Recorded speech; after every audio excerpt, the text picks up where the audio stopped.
Rahmat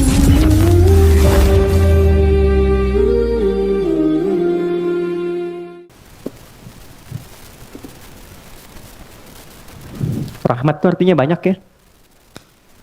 Satu, pengentas dari berbagai macam persoalan hidup. Bahasa kitanya solusi dari berbagai problematika kehidupan.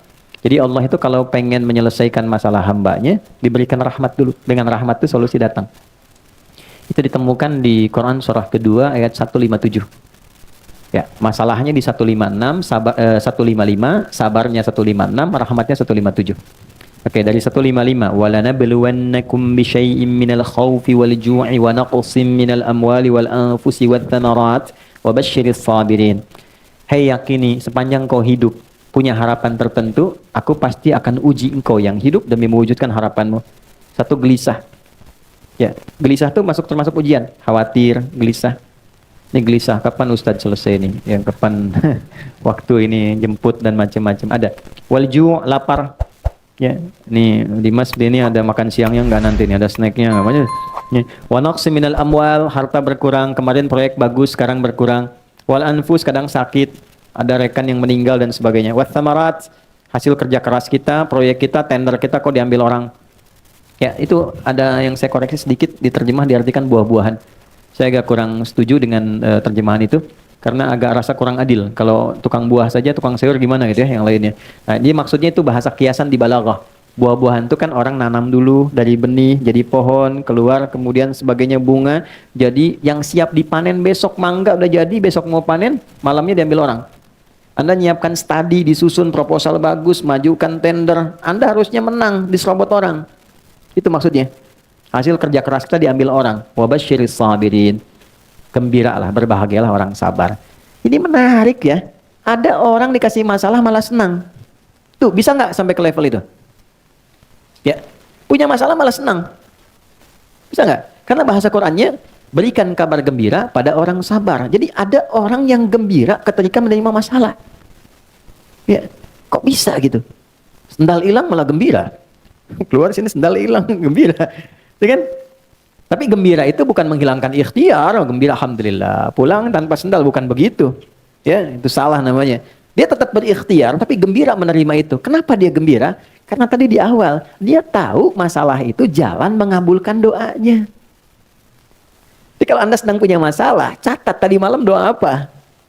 Nah, itu jalannya.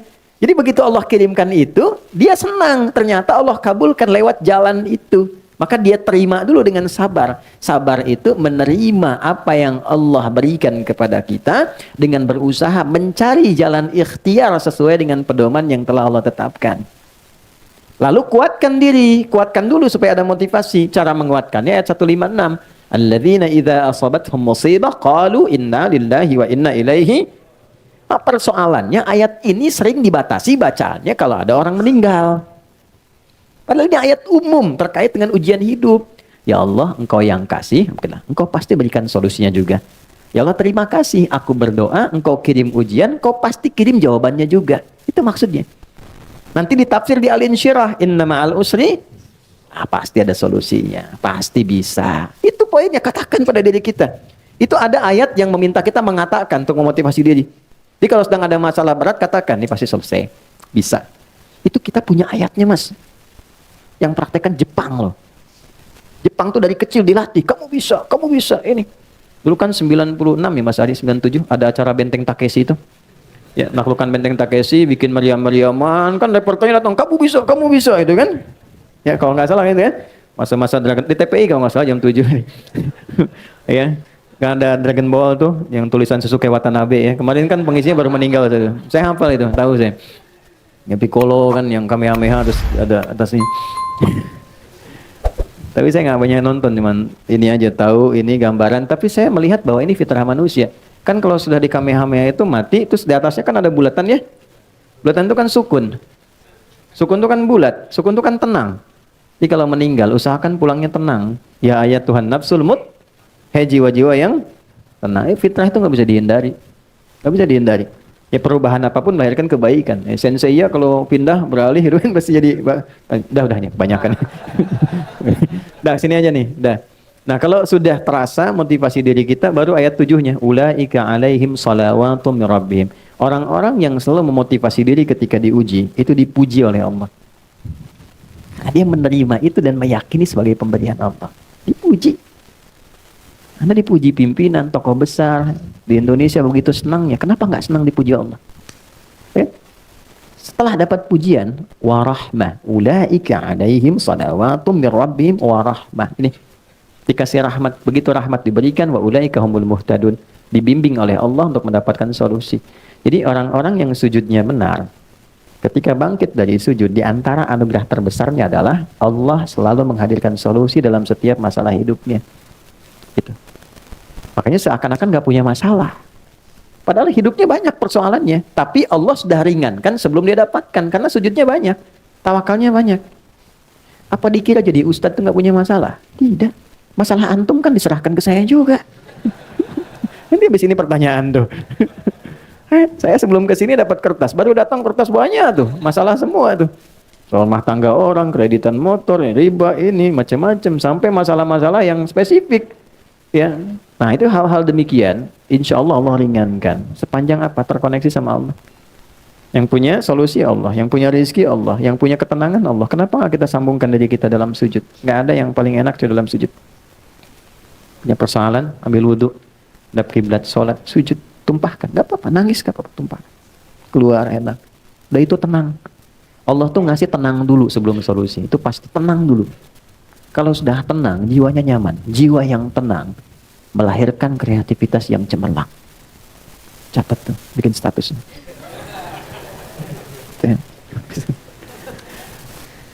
Wajibur nih, dijaga dari perilaku menyimpang, jaga dari aib. Ya, ini kan pasti aib nih. Ya, maaf, lisan menyimpang, dari bicara yang baik jadi nggak baik, telinga menyimpang sampai ke kaki. Nah itu orang yang rajin sujudnya bagus, dijaga oleh Allah supaya konsisten berusaha dalam kebaikan. Ya, Rabbighfirli warhamni wajburni warfa'ni, diangkat derajat dengan cara yang baik. Diangkat derajat itu caranya macam-macam Allah itu. Ya, kadang-kadang nggak tampak, nanti cerita temannya. Ya, teman-teman musisi nggak tahu kalau ini tuh walaupun sudah nggak sama-sama tapi royaltinya masih dikasih gini. Dia nggak pernah cerita, tapi orang lain cerita. Sehingga pamornya baik, apresiasinya baik, macam-macam. Gitu kan? Ada ternyata unsur sudah naik, perusahaan bagus, dia suka perhatian, termak begini. Dia nggak cerita, tapi orang cerita. Diangkat derajatnya. Ya, nanti kalau diangkat ke tempat yang orang tidak berdebat dengan posisinya, itu namanya maqaman mahmuda. Maqam itu posisi terbaik, ya. Tapi boleh jadi orang masih berdebat, kenapa harus dia? Ada kondisi ketika orang terpilih, orang nggak berdebat, memang dia harusnya, memang dia yang pantas. Itu maqaman mahmuda. Ternyata cara meraihnya dengan sujud. Saya jasakan amalannya dari Quran saat tahajud. Itu ada di Quran surah ke-17 ayat 79 sampai dengan 81. Quran surah 17 ayat 79. Nah, ini 80-nya saya lingkari, 79 ke 80. Tambahan untuk optimisnya ayat 81, bacaan Qur'annya ayat 82. Wa minal laili fatahajjad bi, dan dari sebagian malam cobalah bangun untuk tahajud. Allah nggak minta semuanya, sebagian aja. Walaupun 5 menit, 10 menit, 15 menit, nggak apa-apa, yang penting terpenuhi itu. Yang dituntut apa? Ikutin. Kalau di Al-Muzammil tuh sindirannya halus tapi tajam. Innalaka fin nahari sabhan tawila. Duh, hamba Allah yang satu ini, kata Allah nih, siangnya begitu sibuk cari dunia. Ya. Lelah, malam-malam enakan pakai selimut tidur. Cita-cita masuk surga Firdaus lagi katanya. Innalaka fin nahari sabhan tawila. Kamu ini begitu sibuk banget siang ya, sampai malam tuh enak pakai selimut. Kan Al-Muzammil dengan Al-Mudaththir itu beda. Kalau Mudaththir, dithar, selimut melindungi dari kegelisahan, ketakutan. Kalau Muzammil, selimut kayak teman yang bikin tidur itu jadi enak. Kayak punya teman dengan berselimut tuh. Nah itu maksudnya. Di suratnya Al-Muzammil. Kamu ini kok sibuk banget ya katanya. Pagi sampai siang sampai ke malam, pas malam tidur pakai selimut kayak jadi teman, enak banget. Cita-cita masuk surga. Bangun dong dikit. Ya, bangun malammu, sentuhannya akan kuat kepada jiwa. Bukankah ini yang sering kau ingin mohonkan kepada Allah untuk mengabulkan permintaanmu? Faqra'u ma tayassara minal Qur'an. Bangunlah, baca walaupun sedikit. Ya, jadi tuntutan Quran itu cuma bangun aja, baca walau sedikit. Itu aja. Walaupun cuma sebentar, Al-Falaq, An-Nas, yang penting terpenuhi dulu. Witir, 1 rakaat aja. Tunaikan dengan ikhlas. Baca surat Al-Ikhlas. Satu. Bangun, sujud, minta. Begitu terpenuhi poinnya, ini naik. Asa ayyab'atsaka rabbuka maqaman mahmuda. Hal pertama yang Allah berikan, maqaman mahmuda. Nih warfa'ni. Ya, jadi kalau mau diangkat derajat itu ada 2 caranya. 1 pakai iman, 2 pakai ilmu. Pilih di antara 2 ini. Kalau pakai iman, jalannya ibadah. Perbanyak ibadah, derajat Anda terangkat. Yang kedua ilmu. Ilmu makin tinggi, derajat Anda meningkat. Ya, S1 dengan S2 salarinya kan beda. Dengan S3 lain, tempat kerjanya sudah beda, itu sudah hukum. Itu ada di Quran surah 58 ayat 11. Yarfa'illahu alladhina amanu minkum walladhina utul ilma darajat. Wajburni warfa'ni warzuqni. Nah, rizki ini. Ya, rizki, perkara rizki ini enggak gelisah. Ini sering kali ini yang jadi persoalan dalam kehidupan rizki. Ya, maaf, jangan dibatasi pada uang saja ya. Uang, materi material itu rizki. Ya, pasangan itu rizki, keturunan rizki, ketenangan itu rizki. Orang sering abai dengan ketenangan. Saya perhatikan ada masalah nanti, ya, postmodern itu ada salah satu yang Nabi pernah mengingatkan dengan sangat kuat bahwa ada kondisi orang itu fokus sekali pada materi sehingga lupa dengan hal-hal yang paling substansial. Contoh begini, maaf dengan kalimat ini. Kalau suami itu di antara tugasnya apa? Mencari nafkah. Oke. Cari nafkah. Cari nafkah itu dapat rezeki kan? Untuk siapa? Keluarga kan? Nih, keluarga di dalam rumah, cari nafkah keluar rumah misalnya. Berarti nyarinya untuk ke dalam kan? Saya mau dapat uang, saya olah supaya di dalam rumah jadi nyaman, gitu kan? Baik, jadi yang paling penting itu harta yang di luar atau yang di dalam rumahnya? Dalam kan? Karena kita mencari keluar untuk yang di dalam kan?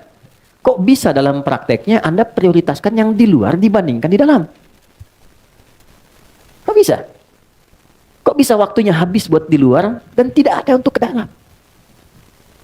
Itu kan sifat korektif pertama. Ya, handphone dengan anak penting mana? Kalau anak datang saat Anda sedang tulis WA, yang disimpan handphonenya atau yang dimarahi anaknya? Ya, kadang ada sifat ketidakadilan yang nampak itu tanpa disadari itu terjadi. Nah, salah satunya apalah? Ketika orientasi itu pada yang substansial bergeser pada titik-titik yang penunjang saja. Mau sekunder, mau tersier dan sebagainya. Contohnya apa? Materi itu penting, itu mawaddah. Kan ini musyawarah tuh. Muda, sakinah, mawaddah dan rahmah. Mawaddah itu kan nomor 2 setelah sakinah.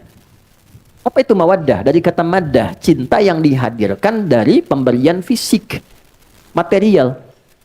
Istri cemberut di rumah. Anda datang ingin menyenangkan, datang dengan cinta, pemberian materi. Sayang, Assalamualaikum, kayaknya kenal deh, Masya Allah. Pas nengok gini, ini ada hadiah emas 2 kilo misalnya kan, masih ya, sembuh. Sehat lagi gitu, bagus lagi. Nah itu mawaddah. Hari lahirnya buatkan makanan kesukaannya, itu kan? Dan sebagai itu mawaddah namanya. Tapi yang duluan itu sakinah, karena mawaddah tanpa sakinah hampa. Ya kaya, tapi nggak pernah tenang, nggak nyaman. Itu yang perempuan ibu deh pilih ya. Kaya tapi gelisah atau miskin tapi tenang. Nggak ada pilihan ketiga, 2 aja. Saya tahu kaya tapi tenang. Coba kaya tapi gelisah atau miskin tapi tenang, pilih mana? Nah, ini menunjukkan sakinah itu di atas mawaddah. Anda boleh juara di perusahaan hebat ini, tapi ketenangan nggak ada. Ke rumah nggak tenang, nggak nyaman. Ada kasur tidur di lantai. Ya, sama anak nggak nyapa, sendirian. Sampai rumah masih ruang kerja sendiri. Ngapain? Katanya nyari kerja buat ke rumah. Terus orang rumah nggak ada perhatiannya. Lantas tujuan apa sesungguhnya yang sedang Anda bangun? Betul.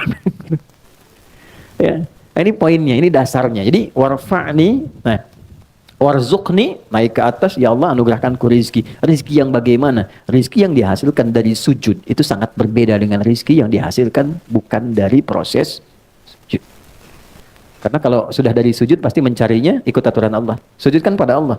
Gak mungkin nyari rizki di luar aturan Allah. Terus digunakannya Allah pengen apa? Dipakainya pasti begitu. Kalau sudah ini terpenuhi 6, wa'afini, pasti terjaga. Ya Allah mahdina fiman hadait wa'afina fiman afait. Tempatkan aku di tempat orang-orang yang terjaga, yang sehat, yang baik. Pasti terjaga lingkungannya. Baru terakhir wa'fu anni untuk koreksi-koreksi kecil. Ya, kalau ada yang kurang tepat dipalingkan sehingga jadi lebih baik, ngelihat yang salah langsung paling kepada yang benar, itu korektif koreksi kecil yang menjaga kita secara detail. Nah, itu kesimpulannya, orang-orang yang terbiasa sujud dengan baik, maka Allah akan angkat derajatnya dalam keadaan yang nyaman, tenang. Yang selanjutnya dalam keadaan tenang dan nyaman pun tetap tidak menghilangkan sifat tawadhu'nya dan kepasrahannya untuk berhamba kepada Allah.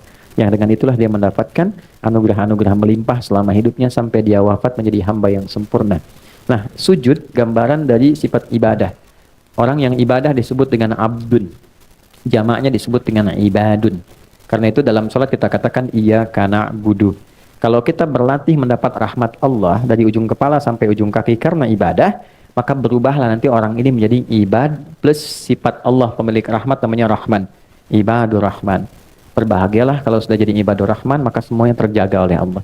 Wa ibadur Rahmanil ladzina yamshuna 'alal ardi hauna wa idza khatabahumul jahiluna qalu salama. Di ibadur Rahman itu kalau sudah hadir dengan demikian, itu berkah. Tempatnya berkah, lingkungannya berkah, teman-temannya nyaman, dan kemanapun dia beraktivitas selalu terjaga dalam keadaan terhormat. Itu materi kita.